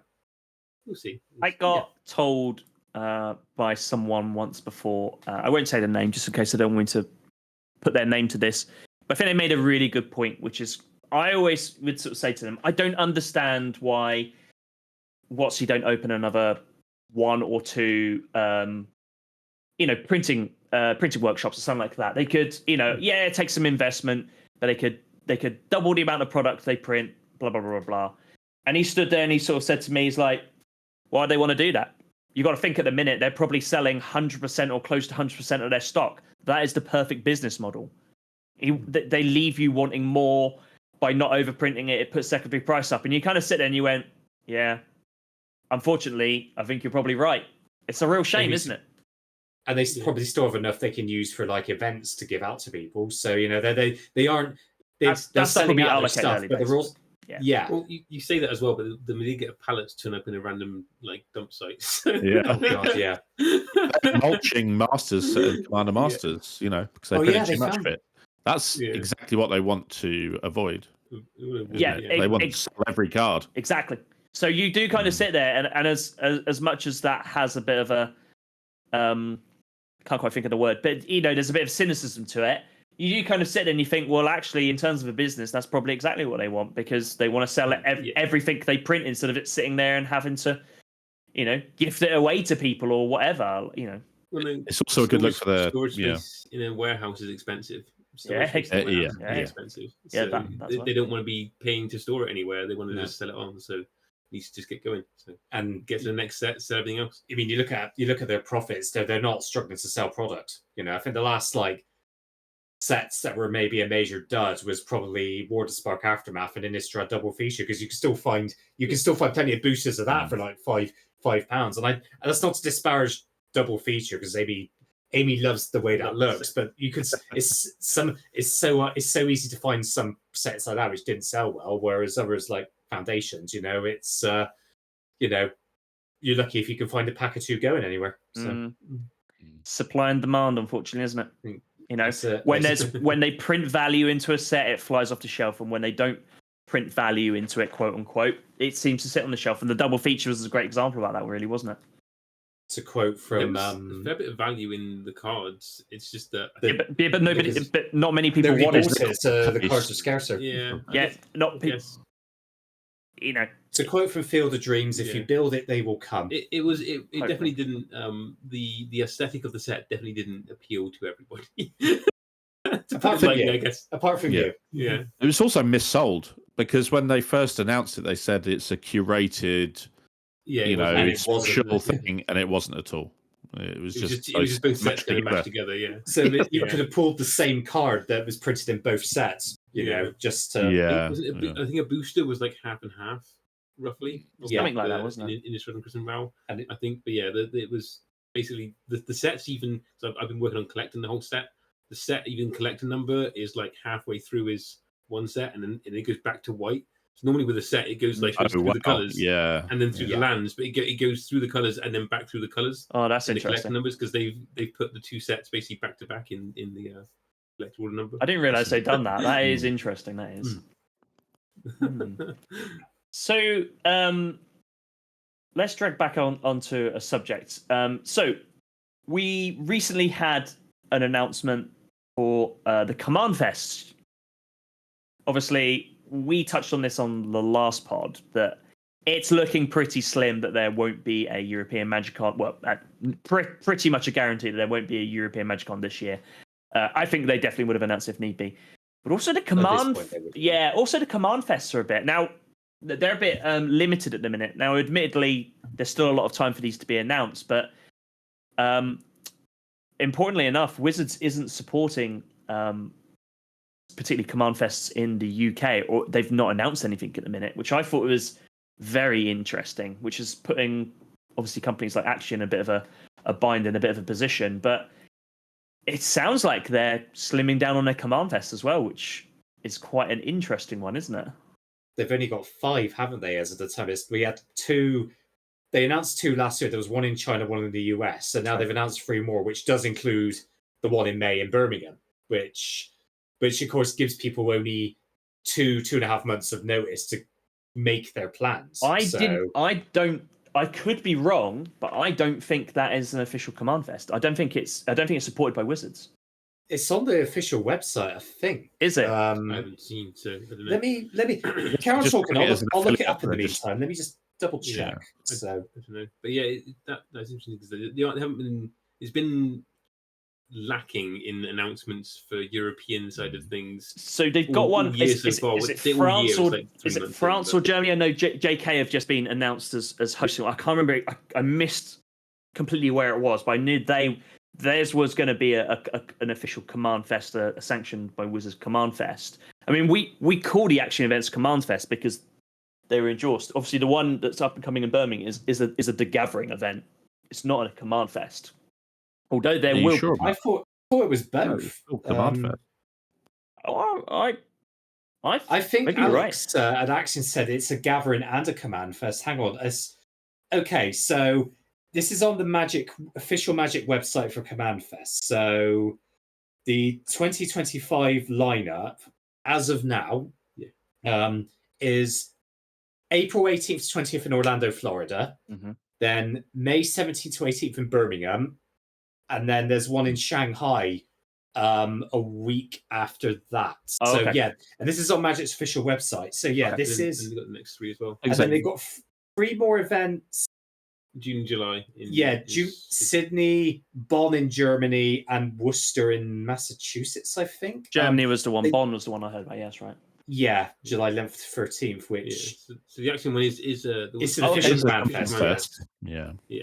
Interesting. So that was my mistake. I do apologize, but it's right. It's interesting that, I mean, they're not. I'm certainly not. I don't want this to sound like a negativity. I know how hard Action work to host these things. There's not a lot of leeway in timescales for people to book this sort of stuff, is there? Yeah, it's short notice. I think we've had this kind of problem before as well, and there was a lot of feedback to Action about that because they were trying to get events announced as early as possible. Yeah. But obviously their hands are tied by Wizards and like organizing and scheduling and stuff. So there's only so much they can do. But I think I think it might have been about just after the pandemic, the first couple of events they did where it was only about a month's notice, and it's like very difficult then to try and pay for accommodation and pay for the events tickets and have money to spend whilst you're there. So it makes things very, very awkward. Getting a couple of months at least gives you time to spread it out and then like get things organized. I know, especially for people they've been better with that the last like year. So it makes you think that this time it's just things in the background just causing issues possibly. I don't know whether it's just issues what's the end or what it could be. But it appears to be because they're not announcing very many things, so maybe they're being a bit more stringent on what they are and putting money towards. Credit to Action, they're good at applying feedback. They run a tight ship at Action and they do the best they can. But and me and Amy are lucky that we have a friend in Birmingham we can go stay with. So we're in that fortunate position where accommodations are not a non-issue. But then for people like, say, Shattergang coming all the way from Scotland, they don't have that kind of luck on their side. And especially like people like Baz with families to consider. Yeah, exactly. It's such an ask with only 2 months of notice. I always find the topic of Action is always a bit of a difficult one for me. I mean, full disclosure, I have an affiliate scheme working with Action, and I do work quite closely with them outside of that as well. So I have a working relationship with them. Fair enough. But I would, but in all seriousness, and I say this, putting all that information just put to one side, they are fantastic to work with, and they are so hardworking. They are legitimately, I think, the backbone of the UK Magic the Gathering event community at the minute in time. They are hosting the big events, and they are always striving forward to make things bigger and better. It sounds like I'm shitting out. It really does not. They are fantastic at what they're trying to do, and I can only applaud the work they do, and I hope it continues. I know they've got big plans moving forward, but the boosters are in the post. Without them, we would. Without Axion, we wouldn't have like the events the way they were. Like we wouldn't have met each other. We wouldn't be able to connect with our fellow friends and content creators. So we owe a lot to Axion and the hard work that they all do. And they really do. They try they try so incredibly hard, and both Forest Swans and Liz on the work they do behind the scenes is just absolutely incredible. You know, it wouldn't surprise me too much actually if probably they touch base with your LGS from time to time. I know they do ours, and you just sit and they go down there just to literally get the pulse of the area because they want to. You know, whenever they're in. Whether it, I don't know. Did that. He turned up at our LGS randomly. This is before gathering Cardiff, and we just chat to him about half an hour about events and Magic. So he just turns up at the randomest places. But he's a good bloke. He is absolutely, and his work ethic, all their work ethic, is absolutely incredible. It'd be interesting to see what happens. But I hope that Wizards don't. I hope they continue to support people and companies like that because. You know, they make these events, particularly without a European MagicCon. You know, obviously we can always go onto the continent and go over to, the JK events are fantastic. I've been to a couple of them now. They're very, very well run. They're starting to pick up traction. You know, who doesn't want to go visit these sort of places? But it's not always easy or affordable to people. So then it's bad enough, trying to find accommodation in the Birminghams and the places like that. So I think they're really, they've got such an important place in the UK community. They're allowing these opportunities so much, and I hope Wizards continue to support them in their future plans. I really do. I hope so. For everybody's sake. It does feel like things are fit on the ground for us. So not to brag, but if I hadn't got that grant, I could not have gone to Chicago. Yeah. Simple as that. Yeah. And then and I imagine if Wally and Christian had been able to get a creative pass, they couldn't have gone to Chicago either. So. And for everyone else though, it's kind of like, where's ours? And it's fair to say that people want to meet their friends, they want to meet their favorite creators, they want to interact with people in person. You can't blame them for the demand is there. Amsterdam was great, and I think Barcelona I heard was good apart from the air conditioning thing. So yeah. I think Amsterdam, every single one in Europe is a miss. Yeah, I agree. I think that's such a swing and a miss. I really, really do. I still think there'll be one late in the year, and it'll be announced in the summer. I feel early 2026 is the soonest. I'm probably just being optimistic and being hopeful. Yeah, I think maybe July we'll get an announcement for one that's going to be in November. Maybe. That's what I'm thinking. I would love it. I would love it to happen as well. I would say realistically, since they've announced dates for America the whole year. The video in this timestamp, and then just come back to it in July when there's an announcement. just do a whole. Just put will this age well? Or something like that. We'll see. I think all of us would be glad if that did happen. Oh, 100%. 100%. 100%. Amsterdam for me, as much as I really enjoyed Vegas, Amsterdam was absolutely fantastic because it obviously we got to spend some time with you guys and all sorts of stuff, and it just brings those local creators together to be able to commune together, to create together, and enjoy the con together. Exactly. I still can't quite get my head over why they didn't, but they'll have their reasons, and maybe Amy's right, and maybe we'll be trying to rush organise something towards the end of the year. Oh God, give us at least 3 months' notice.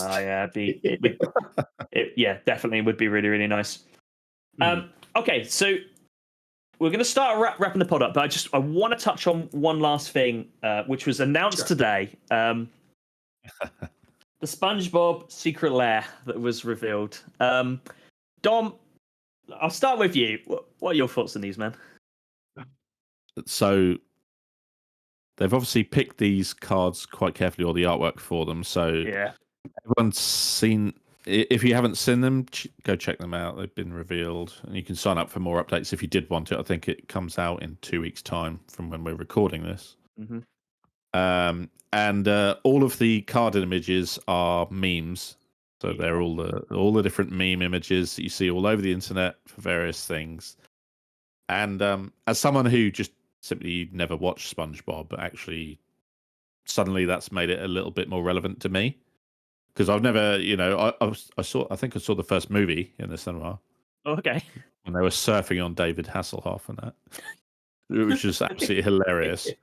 But yeah, I never watched the cartoon, so actually for me, seeing these images is quite funny. But I'm probably not going to buy it. Chris, that's Aimee? kind of where I'm at, though. I'm in the same sort of places as that. Really, it's the arts are kind of funny. The cards are cool, but I'm not going to buy them myself because doesn't appeal to me in that way, and that just means it's a set that I can skip and just worry about the next thing. So in my case, I have seen bits of SpongeBob, so I have a bit of understanding of it. Now, again, I'm going to skip it. Like, personally, SpongeBob doesn't do anything for me, but the basic lands, the basic lands, aren't they? That's just kind of like the meme one they've nailed. Especially the counterspell. The only downside to the counterspell thing is that they did do the alternate caps, lowercase caps text as the meme, but they nailed the memes. I will not fault them for that. My only critique is probably the choice of cards they've done. So SpongeBob being Yoda or Squidward being Grazilax. Yeah. But then you've also got some hits like Gary being Toxer, or Sandy being Toski. So there's some quite oppressive cards, really. You kind of sit there and you think for the bright and lovely SpongeBob, you do kind of sit and you think, well, hold on a minute. Yeah, but then there's that whole thing though again that these cards are going to be somebody's favorite version of that card. Exactly. And like that's brilliant, that's amazing, and like somebody's gonna sit down there and love to play with their Gary deck now because it's the Gary version of the Toxtril, and that's their favorite commander or something. Hopefully it's not many people's favorite commanders, but that's that card, and that's the one they like. Or it's that there's the crab, isn't it, as well? That's in there, the 017. The Mr. Krabs being the 017. There's very few people that I've seen who use that deck and have a lot of fun with that deck, and they're gonna have a cool alternate art version of that commander if they want it. That counter spell is going to be in demand, I think, out of all the. It's like, and I feel like they could have just used an exclusive reprint Alexander Clamilton. Yes, that was one of the commanders from the Unset, wasn't it? Yeah. Make him black bordered legal, you cowards. Care about wordy cards. Interesting. I think someone we know, I think it was MTG Critical on the WarRoom Discord, said missed opportunities to not print Mermaid Man and Barnacle Boy as partner commanders, and I can kind of go with I can see that. Yeah, that'd be good. That'd be good.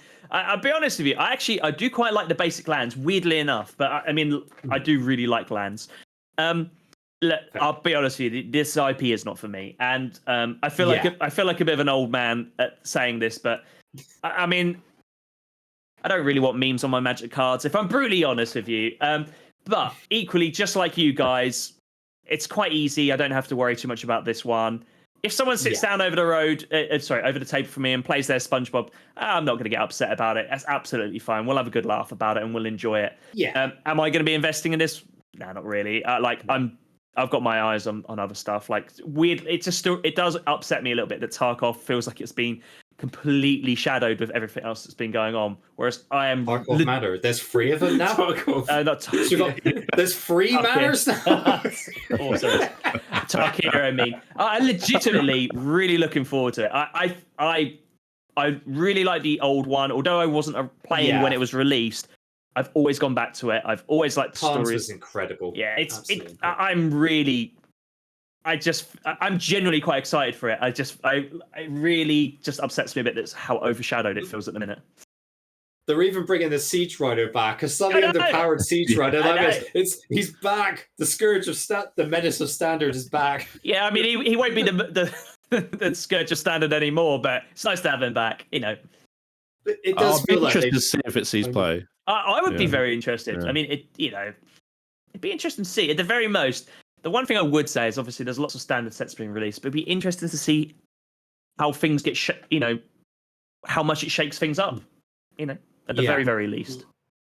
I don't. So going back to what you said, I don't think the set's been overshadowed really yet at all, because like we always have, as far as I remember, the last like several years of playing Magic, we always have that first bit of the year where they just tease a lot of stuff that's coming on in throughout the year, which we kind of had now, and then we're going to go into the Tarkia spoilers in the next couple of weeks, I think, isn't it? Because it's released the 18th. I think is the when they 18th, start. yeah. But then like there's been several weeks sometimes between spoilers and previews and teasers they've been putting out.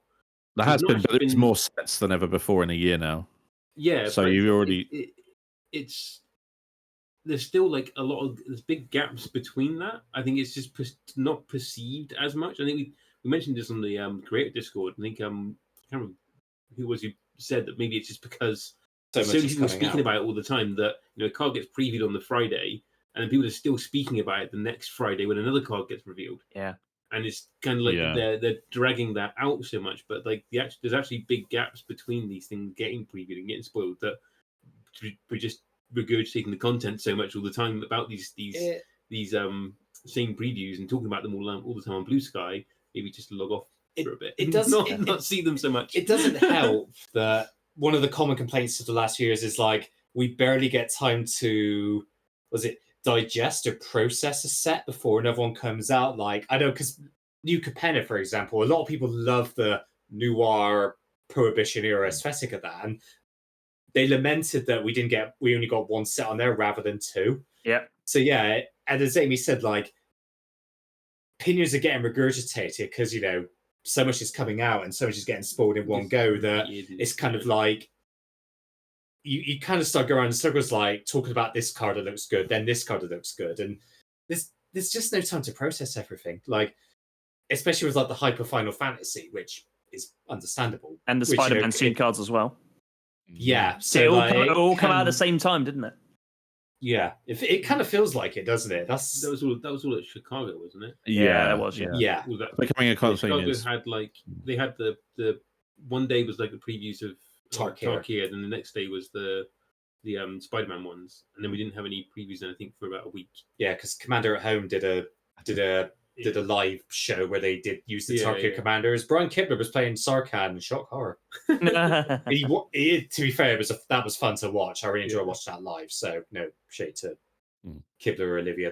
They're fun. They're very fun people. But yeah, it does feel like with so much kitness at once, stuff can feel overshadowed or lost in all the confusion. I disagree with it, but I probably just it's the difference of a opinion. What I was saying is you've notably said that you're not a standard player. Yeah. That is the thing. Standard players have to care about every set now, don't they? Yeah, there is that. I do make an effort of not being too hyper focused on spoilers. Yeah. Too much. Which is smart. Yeah. I look at the Mythic spoiler most of the time. Or we got a channel on our Discord for spoilers that are more like Ellie. She puts all the spoilers in there, but I'm not going to be going and searching for those again on Blue Sky and then going through and watching loads of videos about them on YouTube and watching other things. Yeah, and it's just that there's so much content put out about a lot of the spoilers. If you watched all of it, it never ends. It really doesn't ever end. Yeah, but you don't need to watch all of it. No, it's a very good point. And so maybe just disengaging with some parts of it is probably just a bit healthy. But not all of it, because you kind of want to still be involved and still want to see the cards. And it's not like I don't see the cards as don't necessarily. As the Eagles so wisely put, you can check out any time you like, but you can never leave. Yeah, Hotel California. Love it. Oh god. I would say certainly as a standard player, not being able to ignore a Master set, a Modern Horizon set, a Commander set might be a problem for some people. But like you say, you don't have to look at every preview. No, it's not so much you don't have to look at every preview. You don't have to engage with it. So be so engaged with it all the time. like I think heard you mention before, Alex, that like as the set's about to come out, you might go on Mythic Spoiler and scroll through the whole thing. Then at that point, but you wouldn't be looking at it the whole time through spoiler season. Just looking at it at points when you want to check into it, rather than all the time. I think, and then it doesn't feel so much all the time. I think the saving grace for myself is my content personally doesn't rely on having to commentate on spoilers, and I'm so glad for that, because while everyone else is talking about it, actually I don't have to. I can leave it to one side. You know, on the Omen Path podcast, me and Dom will talk about upcoming sets and cards we like the looks of, and we generally try and wait until everything has been spoiled, and then we will discuss it, because then we're building up to the sets more so than anything. So I legitimately, hand on heart, it's a weight off your shoulders. Yeah, I feel a bit sorry for for some of these guys that they are literally, as soon as the latest meme or the latest spoilers out there, bang, they're on it, and I commend their effort to it. But I tell you what, like, I have actually enjoyed the beginning of the year, where I've been able to sort of just turn off it a little bit and enjoy some of the sets that have already come out. And actually, I'll tell you another thing that has been really nice. I was playing ILGS not that long ago, and someone I was playing with, they played a card from Bloomberg, and I was like, I haven't seen this card at all. I can't remember what it is, but it was so nice, because I kind of sat there and I read it, and I was like, huh, this is a really cool little card. I'm actually going to have to think about this for a couple of decks I've got. And I love that. I love that there is still, there still is that. I'm not personally someone. Gems, yeah, exactly. I'm not someone. I don't know. I don't have the mental capacity to know every single card from every single set. I don't know if there are many people outside of Gavin, if I'm brutally honest with you. It's impossible. No, I agree with you. There's people that are like that, yeah. But going back to like the looking at the spoilers and watching into that, I used to watch a lot of the YouTube videos as well. And there's a shout out to one of my favorite YouTube channels, SBMTG. Used to watch all of his preview videos, and like every single day of preview seasons, every single time he would do he would talk through every single one of the previews and talking extensively about where it might be played, what the card's like, things like that. And it was really interesting to watch. But obviously, it gets a bit too much. So now I just end up watching his, because he does like a top 10 video once sets like about to come out and things like that. He does like some sleepers lists as well, but like a few little videos about some of the cards. Yeah. So I just watch those now most of the time rather than watching. It's a lot more bite size, isn't it? That's what I think. That's what you want. You want bite size. Yeah. But his videos are very good, so I recommend watching that channel. it's quite liberating, like when you're not committed to every format, so you can afford to pick and choose your battles. Like I do, like I'm very specific over what Universes Beyond sets. Like I have no interest in Spider-Man, but I know as soon as an X-Men set gets revealed, I will be gobbling that up. So, but it helps, and I can safely ignore I leave Final Fantasy to Amy. She has to put with my Lord of the Rings info dumps, so she's doing that with me with Final Fantasy. But I can ignore that. I can ignore Spider-Man and whatever the final set of the year will be. So Avatar: The Last Airbender, isn't it? Yeah. Oh, is that? Oh, I saw. That's the last one. Yeah. I thought that was just going to be a secret lair. Oh wow! That's a set. Standard set. That's the one that pushed back Lauren, isn't it? So yeah. I can't wait for Lauren. Actually, Lauren would be cool. I missed that. I never got to play with Lauren. The last Airbender set will always be remembered as the one that pushed back Lauren. Directed by M. Night Shyamalan. Yeah. So, but yeah, I mean, look, guys, it's been amazing to have you on, and I honestly could sit here for. I mean, we must be close to an hour 45, 2 hours. I could quite easily sit here with you guys and talk the same again.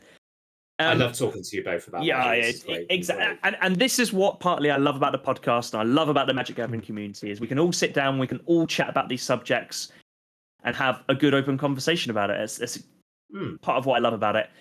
But look, for anyone that, I'm sure this is not the case, but for anyone that does not know yourselves and what you do and where you are, just finish off by telling us a little bit about, like, tell us when you stream, where we can catch up on VODs and that sort of stuff. So we have the YouTube channel, WarRoom EDH, where all of our stream VODs go onto, usually about a week after the stream. We stream every 2 weeks, it's bi-weekly, obviously, and the next stream is a week from over a week from now. Yeah, so a week from now as we're recording. What's the date though? That's with a handy thing to say. Today's the 10th of March. So it'll be the 18th. The 18th. Yeah, the 18th. The 18th is the next stream, and that one's actually going to be a CDH stream with GirlPod MTG. Fun one. Which both of us have not actually played CDH games before, so this can be a cool thing. We're going to get destroyed. I heard it. But usually we don't play at that sort of level. We're playing probably in like the bracket 3 sort of decks most of the time. I think there's everything to 3. You might get 2 games in on that stream.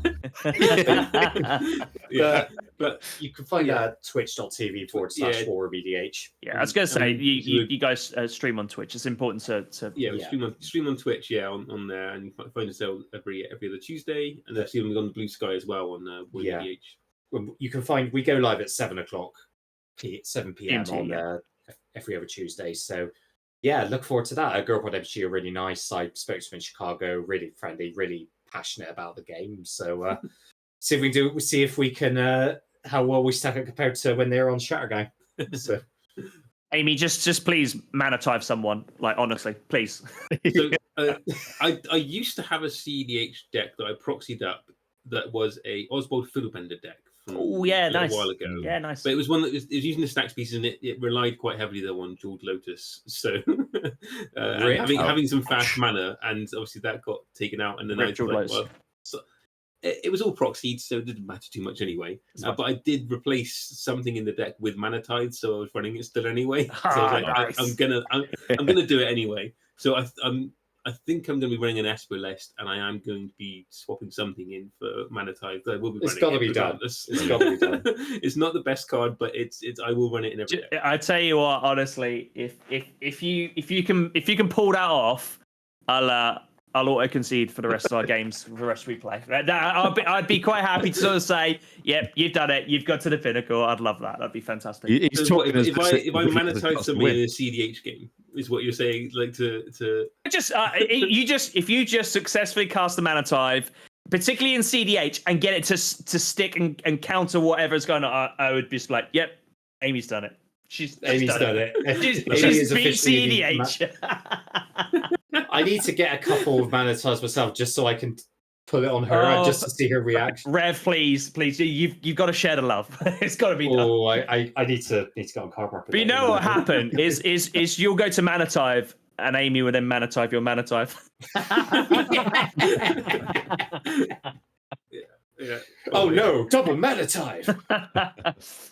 Amazing, guys. In the reverse card, just against exactly.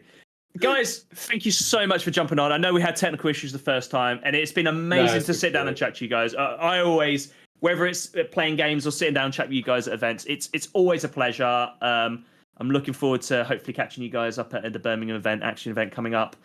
For everybody that's watching, please go check these guys out, WarRoom EDH. It's one of my go-tos. I don't get to dip in as much as I'd like to, unfortunately, but I do love just to dip in, particularly when we're cooking or got some quiet time. It's always nice just to have it on the background. I do check out the VODs as well. I do really enjoy it. I really, thank you. Although I play high level, I actually really enjoy watching just that sort of that bracket down a bit. And I think you guys squeeze into that bracket perfectly. I really do. It's a lot more easier to watch sometimes, particularly when you don't have the time to sit there and intently watch it. But Dom, we love having you both on as well, so we have to get you on again soon, I think. So 100%. Hey, if you guys fancy some more CDH, I'm sure we can make that work. I've got a Tivit CDH deck. I'll put a Mana Tide in there. Everyone just splash white and we'll get a prize for whoever gets the first Mana Tide to stick. I wonder if we could get the world's first 4-way Mana Tide onto one target. Right, then we have a plan now. There's a plan in place. Got to make that work. Yeah. I could Nonsense reversal my own Mana Tide, and then that would be a 5 Mana Tide. Here we go. This is getting wild. God, can you imagine the stack? You've never seen a stack like it. Mana Tide on a Mana Tide on a Mana Tide on a Mana Tide. Can you imagine? Reprieve my own Mana Tide and then Mana Tide. Everyone just keeping one white untapped every turn just to send a signal, like and just twitch that planes every now and again. Someone goes to cast a spell, like Nah, you're okay. I'm waiting. I'm waiting for that time. Who's going to blink first? Yeah, exactly. Aimee, Chris, thank you so much for jumping on, mate. It's been a pleasure having you guys on. Dom, we've got some more podcasts coming up soon, so everybody keep your eyes open for that. We're nice and busy the next couple of months. We are going to be busy people. I've got lots of editing to do. We've got lots to talk about and lots of sets to hopefully experience in the next few months. But, guys, go follow WarRoom EDH. And what do you guys want us to talk about next? There's lots of things going on in the Magic Gathering community. We've got some ideas, but, jump down in the socials. Let us know what you want to talk about. But, Dom, until next time, Chris, Aimee, thanks again for jumping on. We'll see you guys in the next podcast. See you later. Thanks all. Bye. Bye.